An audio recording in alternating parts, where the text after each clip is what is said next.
I don't have much to say about certain topics because a lot of things truly does not matter to me. This is just the honest God truth. A lot of things just do not matter to me. Why is that?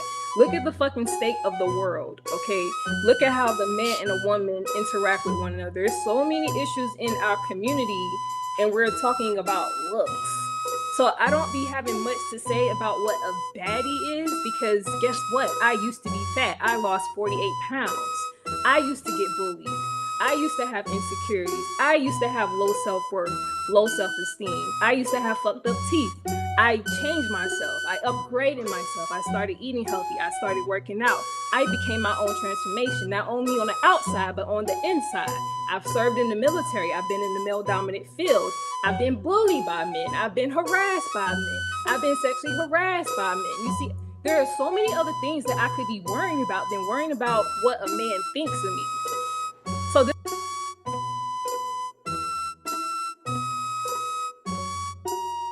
thinks of me. So this is why like I don't have a lot to say on so many topics that don't fucking matter. It just doesn't matter. There's other things that we could be discussing. Well, Lila, You I also do gotta know what agree. you signed up for. I do agree with what you You know said, what I'm and saying?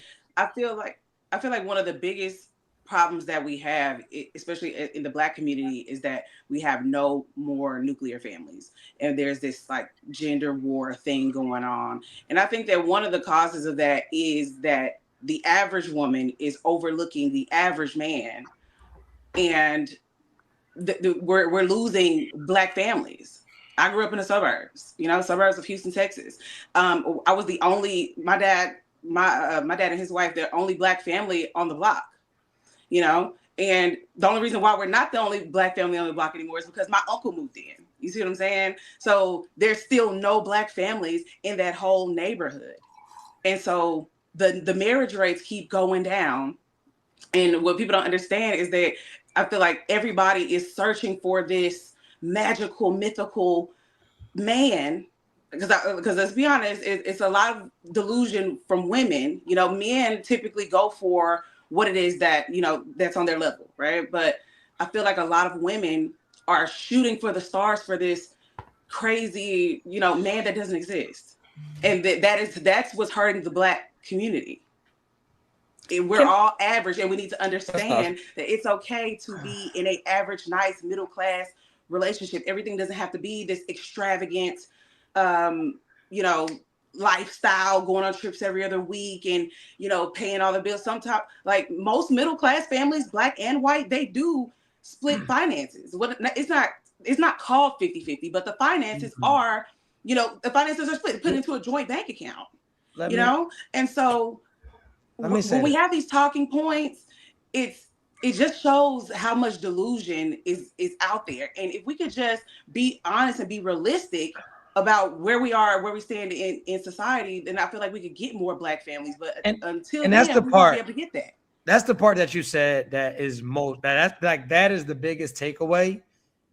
These conversations are needed, right? And a lot of people don't like these conversations because it holds people accountable and it brings people back to reality. So that is why these topics are needed to be discussed, because we are living in a world. Well, a lot of people are living in a world that I like to deem as fantasy uniqueness. These people are living on a cloud, and everybody does think that they're better than everybody, and everybody does think that they look better than everybody, and everybody does think that they're deserving of a whole bunch of things that they haven't put the work in to get. So yes, we applaud the fact that you got in shape. Yes, we applaud the fact that you got your teeth fixed. But this is the gag. You were somebody who saw things about yourself that you didn't like about yourself, and you were willing to put the work in to change those things. And so these conversations are needed because you have a lot of people who hate the way that they look, they hate the way that they feel, they hate the way that they dress, they hate the predicament that they're in, but they don't hate it enough to change it. And so you are the exception, you are not the standard. And that is why it is imperative that we have these conversations, because you have a whole bunch of men walking around with big dick energy, with micro penises. You got a whole bunch of women walking around thinking that they deserve princess treatment or baddie treatment, and you're basic. And we have to get back to calling things exactly what they were. I'm about to land my plane because we're getting off of here. I wish that society, I miss high school. And I was talking about this earlier to a couple of my friends. In high school was very simple, right? Everybody knew their bracket. Like, let's go to the cafeteria at lunchtime, right? The lit kids sat with the lit kids. The ugly, and and I know there's no ugly people. God forbid I say that word. The ugly people sat with the ugly people. The weird people sat with the weirdos. The jocks sat with the jocks. But when you get on the internet, you got this melting pot of people that are in brackets and categories that they don't belong in. Find your tribe. Find the people that, like the beautiful lady said, that align with what you got going on. Because what'll happen is you'll post yourself on this internet, and now you're subjecting yourself to the opinions of a whole bunch of people. And there are going to be some people that don't qualify. There's going to be some people that overly qualify, and then there's going to be some people where it's like, why am I even giving this any energy? With that being said, I want to say thank you guys all for coming up. This was an amazing show. Could I please just add one part to what you said? Absolutely. I just want to contribute to what you said, because what you said was amazing and beautiful and is needed, because a lot of things that people desire in a relationship is not realistic. So this is why I said, I never said I was looking for one. Why? Because I went through a season of being honest with myself. I know what it takes to be with a man and to live with a man, and what and how you have to show up with the man, and what you're going to have to compromise, and how you got to share space and share energy. I honestly love living alone. I don't know if I ever want to live with a man. You see what I'm saying? I never want to live with a woman ever. Peace ever. and self-love, where I am okay, where I love myself to be alone. I don't know if I want to share space with a man. And I think a lot of women, you have to start being honest with yourselves and asking yourself, like, what is it going to take for you to have a healthy connection with a man? And are you really willing to do that type of work with this type of person? I've been honest with myself on certain things.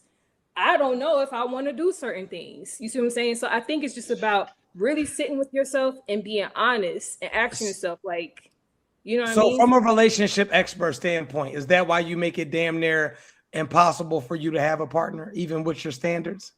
Is that like a form of protection? I'm not making it impossible, because it's not something I'm seeking. Right, but you're not seeking. But what I'm saying is, let's listen to what I'm saying though.